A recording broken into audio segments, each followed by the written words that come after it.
Terpantas, terkini dan sahih. Bila-bila masa, di mana jua. Berita di jari. Subscribe YouTube Buletin TV3. Bersama saya dalam Buletin Pagi 10 April 2020, tajuk utama pagi ini. Putera Saudi positif COVID-19, kerajaan arah hospital elit sedia terima kemasukan ratusan keluarga diraja. ASEAN disaran cari jalan miliki daya tahan hadapi krisis COVID-19.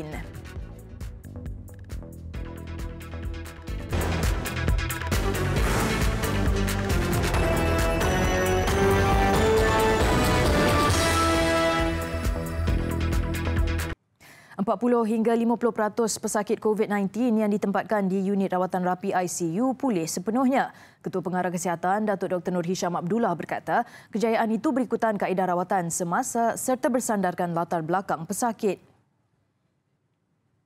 5% of our patient been admitted to the ICU, 5%. Our mortality is 1.6% and discharge is about 35 to 40%. So the remainder still been nursed in ICU or they go back to the normal ward. So about 5%, 4.9% to be exact, been managed in ICU, and those needed ventilation. About 30% of them needed ventilation. Katanya kadar kematian pesakit COVID-19 di negara ini iaitu 1.58%, jauh lebih rendah berbanding negara lain yang mencatat sekitar 4.6 hingga 5.6%.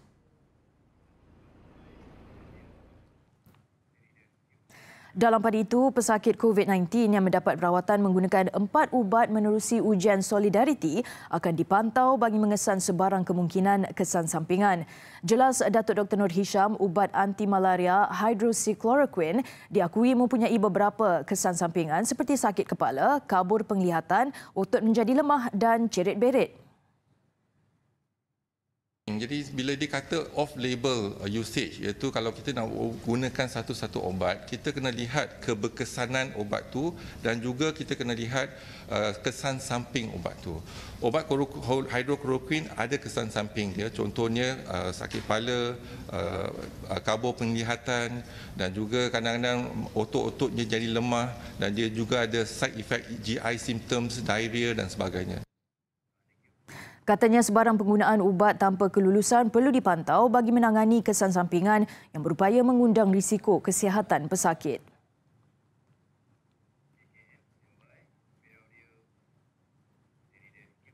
Datuk Dr. Nur Hisham dalam sidang medianya juga turut menggalakkan bekas pesakit COVID-19 yang sudah sembuh untuk menderma plasma darah dalam usaha membantu penyelidikan mengenai rawatan pandemik itu.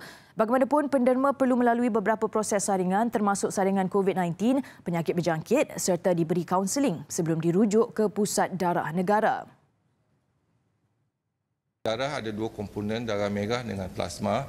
Yang kita perlukan ialah plasma. Dan mereka boleh tampil ke depan untuk menderma dan kita menggalakkan. Jadi dari segi angka dia, saya tak ada angka dia sekarang sebab proses ini masih berjalan. Dan kita harapkan mereka menderma darah iaitu plasma dan darah merah kita pulangkan. Sebelum ini, terdapat beberapa bekas pesakit COVID-19 tampil menderma plasma darah.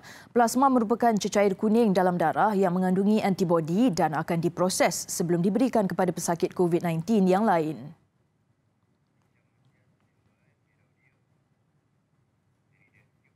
ASEAN perlu mengutamakan usaha mencari jalan yang mempunyai daya tahan menghadapi krisis ekoran pandemik COVID-19. Perkara itu ditegaskan Menteri Luar Datuk Seri Hishamuddin Tun Hussein setelah wabak berkenaan menjangkiti lebih 15,000 orang dengan 527 kematian di Asia Tenggara. Beliau berkata demikian pada mesyuarat bersama Menteri-Menteri Luar ASEAN di Putrajaya semalam. Mesyuarat dipengerusikan Timbalan Perdana Menteri merangkap Menteri Luar Vietnam, Pham Binh Minh. Vietnam menduduki kerusi pengerusi ASEAN tahun ini. Menurut Datuk Seri Hishamuddin, ASEAN perlu membangunkan pelan pemulihan selepas pandemik COVID-19 bagi rantau ini. Dengan kawalan pergerakan dan larangan perjalanan, wabak COVID-19 terbukti menjadi ancaman besar terhadap semangat perpaduan ASEAN. Secara kolektif, sebagai sebuah kumpulan yang mewakili lebih 600 juta orang, ASEAN perlu mempraktikkan 3 elemen penting: kepantasan, skala dan solidariti untuk memenangi perjuangan melawan COVID-19. Dalam masa sama, Malaysia juga melaksanakan garis panduan penyediaan bantuan kecemasan kepada negara ASEAN lain yang terjejas akibat pandemik itu. And expand the scope of our cooperation with Jabatan Pengangkutan Jalan JPJ bersedia membantu Polis Diraja Malaysia PDRM dan Angkatan Tentera Malaysia ATM bagi melaksana sekatan jalan raya dalam tempoh Perintah Kawalan Pergerakan PKP. Dalam satu kenyataan, Ketua Pengarahnya Datuk Seri Shahruddin Khalid memaklumkan JPJ akan berhubung dengan PDRM bagi tujuan penyelarasan tugasan dan pengaturan anggota supaya operasi yang dirancang mematuhi garis panduan prosedur operasi standard SOP seperti yang ditetapkan. Ia selaras dengan kenyataan Menteri Kanan Keselamatan Datuk Seri Ismail Sabri Yaakob bahawa pihaknya setuju JPJ turun padang membantu PDRM dan ATM mengadakan sekatan jalan raya di seluruh negara sepanjang tempoh PKP.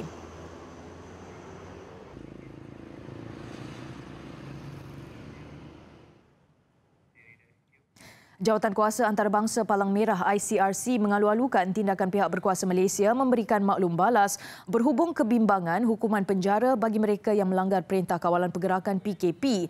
Ia berikutan permintaan Ketua Pengarah Penjara Datuk Seri Zulkifli Omar supaya hukuman penjara dihentikan ke atas mereka yang tidak mematuhi PKP.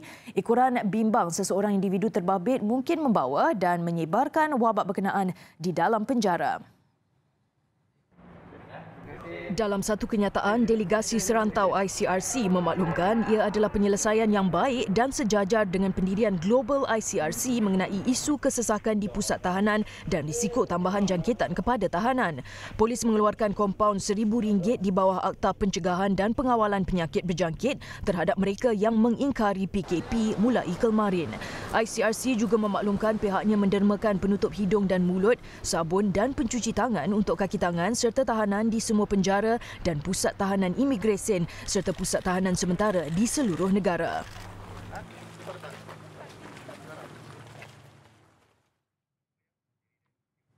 Padah menampar anggota polis, seorang lelaki ditahan reman 4 hari. Ketua Polis Daerah Melaka Tengah, Asisten Komisioner Afzan Nizar Ahmad berkata, suspek lelaki berusia 55 tahun itu ditahan selepas didakwa menampar serta memaki anggota polis terbabit ketika operasi dijalankan bersama beberapa anggota tentera di Lebuh AMJ Malim Jaya, Melaka. Dalam kejadian Rabu lalu, kesesakan trafik di kawasan itu menyebabkan suspek bertindak menggunakan laluan kecemasan. Selepas menyedari perbuatan lelaki berkenaan, anggota polis menahan kereta itu dan mengarahkannya kembali ke laluan utama. Bagaimanapun, suspek bertindak menghambur kata-kata kesat sebelum menampar muka anggota polis berkenaan. Susulan itu, suspek ditahan dan dibawa ke Balai Polis Malim untuk tindakan lanjut.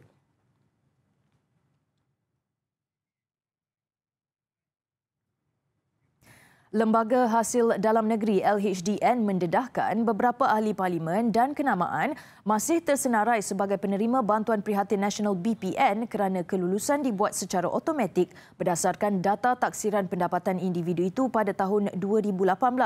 Dalam satu kenyataan, LHDN memaklumkan penentuan penerima BPN dibuat mengikut kriteria pendapatan dengan data percukaian terkini berdasarkan rekod percukaian tahun taksiran 2018 dan pangkalan data kerajaan.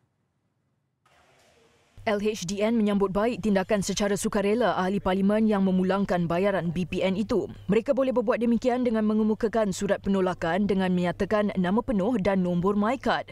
Dalam pada itu, LHDN menegaskan permohonan baru atau rayuan BPN hanya tertakluk kepada individu yang tidak mendaftar dengan bantuan sara hidup BSH sebelum ini. Manakala bagi pembayar cukai pula, mereka perlu mengemaskini data pribadi masing-masing dengan LHDN. Kerajaan Negeri Kedah akan meneliti cadangan yang diterima dalam membuat keputusan mengenai aktiviti jual-beli menjelang Ramadan ini. Menteri Besar Datuk Seri Mukrid Tun Mahathir berkata beliau turut menerima cadangan daripada pelbagai pihak untuk melakukan bazar dalam talian. Ya, kita bincang sikit tadi ni pun. Apa persiapan yang perlu kita buat sebelum mulanya musim bulan Ramadan. Dan kita tahu walaupun telah kita batalkan pasar Ramadan dan bazar Aidilfitri, tetapi tentunya peniaga pun nak menjual, pelanggan pun nak membeli. Jadi kita akan meneliti cadangan-cadangan yang datang daripada negeri-negeri lain untuk melihat kesesuaiannya di negeri Kedah ni. Katanya kerajaan negeri juga tidak akan menganjurkan sebarang majlis berbuka puasa walaupun jika Perintah Kawalan Pergerakan PKP berakhir dalam masa terdekat.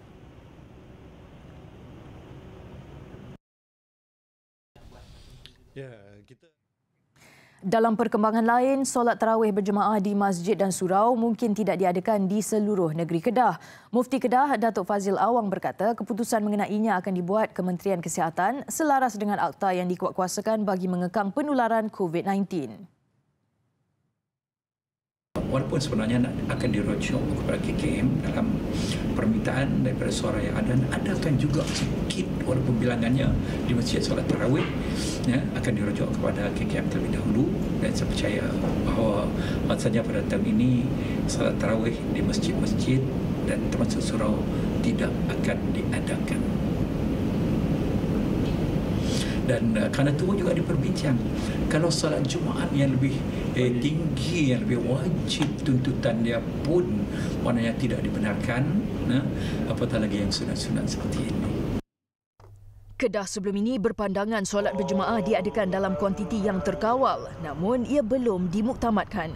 Beliau ditemui pada majlis pengumuman kadar baru zakat fitrah RM5 bagi beras super tempatan 10 hingga 15% hancur. Kadar itu untuk memberi ruang kepada golongan yang kurang berkemampuan untuk menunaikan zakat fitrah. Manakala kadar lain yang diguna pakai zakat Kedah sebelum ini dikekalkan, iaitu RM7, RM14 dan RM21 mengikut jenis beras. Datuk Fazil turut menggalakkan individu yang ingin membuat pembayaran melebihi kadar beras yang dimakan jika berkemampuan.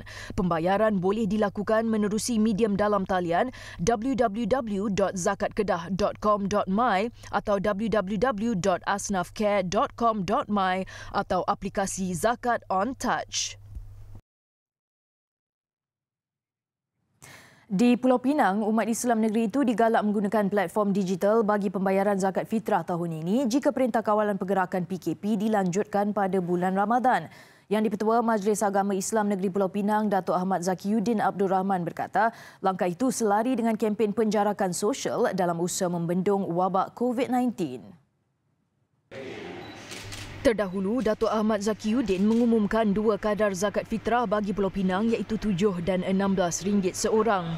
2 kadar fitrah itu ditetapkan pada tahun ini bagi memberi peluang kepada umat Islam yang berkemampuan untuk membayar kadar yang lebih tinggi agar ia dapat digunakan untuk membantu golongan yang memerlukan ketika pandemik COVID-19. Manakala yang kurang berkemampuan pula boleh membayar kadar yang rendah. Zakat fitrah tak banyak. Sebelum ni kita tak pernah mempopularkan kaedah membayar zakat selain daripada melalui amal, kan. Selalunya dia seolah menjadi macam budaya kita lah. Dia seronok juga amal zakat ni, dia satu suasana di masjid-masjid kita di bulan Ramadan ni. Tahun ni kalau PKP ni diteruskan, maknanya kita respect kita observe social distancing dan kan perkara yang berkaitan dengan tu. Jadi mungkin we are going to miss that lah. Pembayar boleh menggunakan aplikasi Snap and Pay dan JomPay serta beberapa lagi kaedah digital yang akan diperkenalkan. Daripada jumlah kutipan RM5.06 juta pada tahun lalu, pembayaran secara dalam talian tidak mencapai RM500,000. Namun pendekatan itu dijangka berubah pada tahun ini. Kerajaan Sarawak akan menyumbang pelbagai peralatan pelindungan diri PPE bernilai RM6.5 juta bagi kegunaan Jabatan Kesihatan Negeri. Inisiatif berkenaan adalah sebahagian pakej bantuan khas Sarawakku Sayang dalam membantu pasukan perubatan yang berada di barisan hadapan. Menurut Ketua Menteri Sarawak, kerajaan negeri juga akan mengagihkan sejumlah 2 juta unit penutup hidung dan mulut kepada rakyat di negeri itu, khususnya kepada mereka yang berada di kawasan zon merah. Saya akan menyerahkannya kepada Jawatankuasa Bencana Negeri untuk diagihkan topeng ini. Topeng muka berkenaan akan diagih percuma kepada 520,647 ketua isi rumah. Dalam pada itu, pesawat mas kargo yang membawa barangan PPE dari China tiba di lapangan terbang antarabangsa Kuching semalam. Antara barangan yang diperoleh, pakaian pelindungan pakai buang, pelindung muka, cermin mata pelindungan, pelindung kasut dan penutup hidung dan mulut jenis N95 dengan setiap satu barangan berjumlah 50,000 unit. Turut diperolehi 500,000 topeng muka pembedahan. Kongsi informasi secara maya dan salur bantuan kepada golongan sasaran dengan menggunakan kuasa tular, penaung atau admin kumpulan komuniti di Facebook sebagai orang tengah antara penyampai maklumat dan masyarakat serta badan bukan kerajaan NGO, sumbangan dihulurkan. Menggunakan kata tanda daripada masyarakat kepada masyarakat, sekumpulan individu yang bertindak sebagai penaung di laman Facebook mewujudkan kelab kebajikan KKSIIA. Platform yang mempunyai kira-kira 1 juta ahli dan pengikut itu menjadi wadah netizen melihat perkembangan semasa di kawasan setempat. Menurut penaung KKSIIA, Roslan Zainal Abidin, sejak pelaksanaan Perintah Kawalan Pergerakan PKP, pelbagai isu yang diterima secara dalam talian. Sumbangan dihulurkan secara bergilir-gilir kepada golongan memerlukan menerusi kerjasama anggota rela. Permintaan bantuan memang banyak. Boleh kata hari-hari kita terima mesej di dalam WhatsApp kita yang mana rumah ini memerlukan makanan tambah sekarang ni kalau ikutkan dah 20 hari lebih. Memang sebelum ni kita agak kekurangan minta, tapi lately ni contoh hari-hari kita prepare lebih kurang dalam 70 ke 100 makanan untuk kita hantar kepada rumah-rumah yang memerlukan. Meskipun hanya berkomunikasi menggunakan media sosial, usaha yang bermula sejak 2018 itu mendapat sambutan menggalakkan. Selain memberi kesedaran kepada masyarakat tentang menjaga kebajikan komuniti setempat, mereka juga terus menggalakkan kerja sukarelawan tanpa mengharap ganjaran. Besar impaknya. Selepas hasilnya, pantas menampilkan prosiding ini secara dalam keuangan maya. Berita di jari. Subscribe YouTube Bulletin TV3. Beralih ke laporan luar negara, Kerajaan Arab Saudi kini dilihat panik setelah mengarahkan sebuah hospital elit negara itu untuk menyiapkan hampir 500 katil bagi kemasukan ahli keluarga diraja apabila putera Arab Saudi, Putera Faisal bin Bandar bin Abdul Aziz Al Saud yang juga Governor Riyadh positif dijangkiti COVID-19. Ia diburukkan lagi apabila beberapa orang ahli keluarga diraja turut berada dalam keadaan tidak sihat. Setakat ini 150 ahli keluarga diraja dipercayai menjadi kontak rapat wabak terbabit. Menurut The New York Times yang memetik sumber dalaman keluarga diraja, arahan berkenaan diterima oleh Hospital Pakar King Faisal menerusi satu kiriman email. Dalam email berkenaan, hospital terbabit turut diberi arahan untuk memindah keluar semua pesakit tidak kronik dengan segera, manakala hanya kes tertinggi sahaja dibenarkan diterima di hospital itu.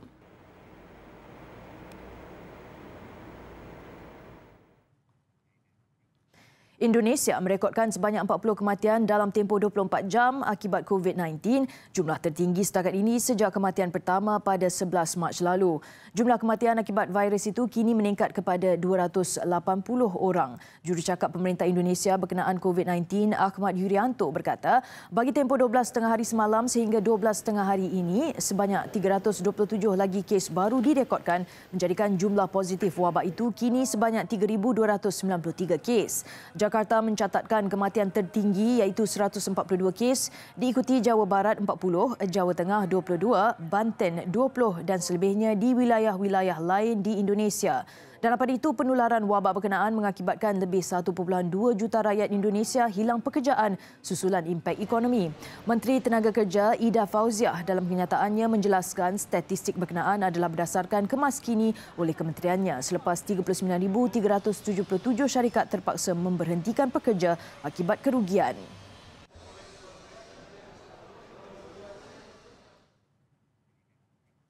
Presiden Amerika Syarikat Donald Trump dilapor mengadakan rundingan perjanjian minyak dengan pemimpin Rusia dan Arab Saudi dalam usaha menstabilkan bekalan serta harga minyak. Dalam kenyataan yang dikeluarkan White House, Trump mengadakan sidang video bersama Presiden Rusia Vladimir Putin dan Putera Mahkota Arab Saudi Muhammad Salman semalam dan rundingan dipercayai berjalan lancar. Sehubungan itu, satu pengumuman dijangka akan dibuat oleh Trump pada hari ini atau esok. Dalam pengumuman berkenaan juga, beliau akan mengumumkan butiran mengenai pakej pakej bantuan kepada syarikat penerbangan yang terjejas teruk akibat wabak COVID-19. Usaha berkenaan dilakukan bagi membolehkan syarikat penerbangan membantu pekerja mereka dan menyelamatkan perniagaan masing-masing.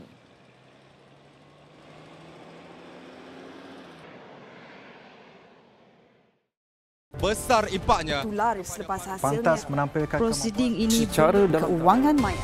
Berita di jari. Subscribe YouTube Bulletin TV3. Laporan sukan, Persatuan Bola Sepak Malaysia FAM menggesa semua pihak berkepentingan supaya mengikut garis panduan yang dikeluarkan Persekutuan Bola Sepak Antarabangsa FIFA dalam usaha menangani impak ekonomi susulan pandemik COVID-19. Menurut Setiausaha Agung FAM, Stuart Ramalingam, garis panduan yang dikeluarkan badan induk itu akan menjelaskan dan meleraikan kekhususan sedia ada. Menerusi kenyataan yang dikeluarkan FAM, FIFA mengeluarkan 4 perkara utama dalam perkeliling peraturan bola sepak ketika krisis COVID-19. Ia termasuk prinsip bimbingan yang menggalakkan kelab dan pemain untuk membuka jalan kepada rundingan dalam mencari kata sepakat sepanjang krisis ini, termasuk cadangan penstrukturan penggajian sementara. FAM mengesyorkan Liga Bola Sepak Malaysia MFL mengambil inisiatif mengadakan rundingan segera dengan Persatuan Pemain-Pemain Profesional Malaysia PFAM mengenai pelan penstrukturan penggajian sementara yang mendapat persetujuan kesemua pasukan dan pemain. Juga diharapkan persetujuan bersama mengenai pelan itu mampu dicapai selewat-lewatnya pada 22 April 2020. Dan dalam kekecohan, isu pemotongan gaji pemain ketika krisis COVID-19 ini tidak menghalang dua kelab bola sepak negara, Terengganu FC dan Felda United menghulur bantuan keuangan kepada mereka yang memerlukan ketika tempoh Perintah Kawalan Pergerakan PKP yang sedang dilaksanakan ketika ini. Setiausaha Eksekutif Persatuan Bola Sepak Negeri Terengganu PBSNT Muhammad Syahrizan Muhammad Zain mewakili TFC menyempurnakan sumbangan itu kepada tabung bantuan COVID-19 Terengganu dan diterima Setiausaha Bahagian Khidmat Pengurusan Pejabat Setiausaha Kerajaan Negeri Najih Embong. Sumbangan yang tidak diumumkan jumlah itu hasil kutipan derma individu termasuk pihak pengurusan, kaki tangan, pegawai dan pemain bermula 2 hingga 7 April 2020. Turut sama melancarkan tabung COVID-19 ialah kelab Felda United. Sebanyak RM118,569 berjaya dikumpul sejak 25 Mac lalu sehingga Selasa lalu. Sumbangan itu bukan sahaja akan disalurkan kepada petugas barisan hadapan, malah individu yang terkesan dengan wabak terbabit, khususnya di kalangan warga Felda. Pada 25 Mac lalu, sebagai tanda prihatin, FUFC mengambil inisiatif melancarkan kutipan sumbangan yang turut mendapat kerjasama pertubuhan bukan kerajaan NGO dan badan-badan Felda. Jerman antara negara yang mencatat kes positif dan kematian tinggi pandemik COVID-19. Justru bagi memberi sokongan moral, sebahagian pemain Bundesliga menghulurkan bantuan tenaga bagi mereka yang memerlukan. Pelbagai cara dilakukan pemain Liga Jerman itu bagi memberi sokongan moral kepada rakyat tempatan. Pemain kelab Wolfsburg bertungkus lumus membantu pekerja di pasar raya menyusun barangan keperluan harian bagi melancarkan pergerakan orang awam untuk membeli. Pasar raya antara tempat yang menjadi tumpuan utama rakyat dan kadang-kadang menyebabkan pekerja tidak sempat untuk menambah barang yang kehabisan di rak. Sementara pemain kelab Augsburg membantu menghulurkan air kepada pekerja kesihatan, malah 2 pemain RB Leipzig turut menderma darah. Tidak terkecuali penjaga gol kelab Schalke 04, Marcus Schubert yang membuat kek untuk diberikan kepada peminat yang lebih tua.